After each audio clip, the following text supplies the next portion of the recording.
தென்காசி மாவட்டத்தில் மேற்கு தொடர்ச்சி மலை அடிவாரத்தில் விளைநிலங்களை மழைநீர் ஆக்கிரமித்துள்ளதால் செய்வதறியாது தவித்த விவசாயிகள் கயிற்றின் மூலம் மீட்கப்பட்டனர். இதுகுறித்தான கூடுதல் தகவல்களை தருகிறார் எமது செய்தியாளர் ஹரிஹரன். வணக்கம் ஹரிஹரன், இது குறித்தான விவரங்களை பகிர்ந்துக்கோங்க. கண்டிப்பாக பிரபாவதி. அதாவது மேற்கு தொடர்ச்சி மலை அடிவாரத்தை ஒட்டிய மலைப்பகுதிகளில் உள்ள ஆறுகளில் கடந்த 2 நாட்களாக பெய்த கனமழை காரணமாக வெள்ளம் கரை புரண்டு ஓடக்கூடிய சூழல்ல அங்க இருக்கக்கூடிய விவசாயிகள் உயிருக்கு ஆபத்தான முறையில் ஆற்றை கடந்து சென்று தங்களுடைய விவசாய நிலங்களை பார்வையிட்டு வரக்கூடிய காட்சி தற்போது வெளியாகி மிகப்பெரிய ஒரு அதிர்ச்சியையும் ஒரு பரபரப்பை ஏற்படுத்தியுள்ளது.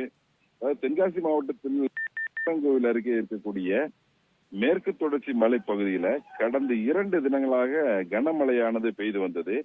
இதன் காரணமாக அப்பகுதியில் உள்ள கோட்டை மலையாறு, தலையணை ஆறு, மஞ்சள் கேணி ஆறு உள்ளிட்ட பல்வேறு ஆறுகள்ல வெள்ளப்பெருக்கானது ஏற்பட்டு காட்டாற்று வெள்ளம் போல் பாய்ந்து செல்கிறது. இந்த நிலையில் அப்பகுதியில விவசாய நிலங்கள்ல நெல், மக்காச்சோளம் உள்ளிட்ட பயிர்களை விவசாயிகள் சாகுபடி செய்துள்ளனர்.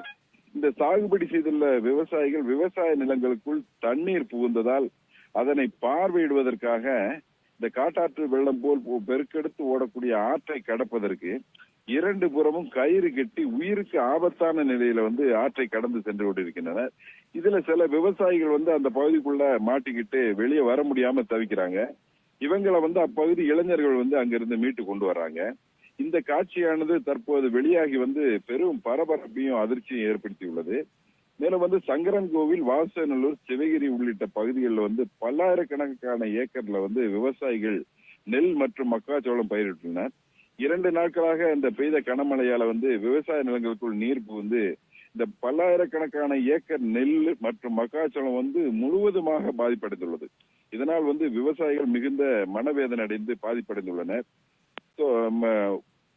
எனவே வெள்ளத்தால் பாதிக்கப்பட்ட விவசாய பயிர்களுக்கு தமிழக அரசு உடனடியாக நிவாரணம் வழங்க வேண்டும் என்பது இந்த பகுதி விவசாயினுடைய கோரிக்கையாக உள்ளது. பிரபாவதி, தகவல்களுக்கு நன்றி ஹரிஹரன்.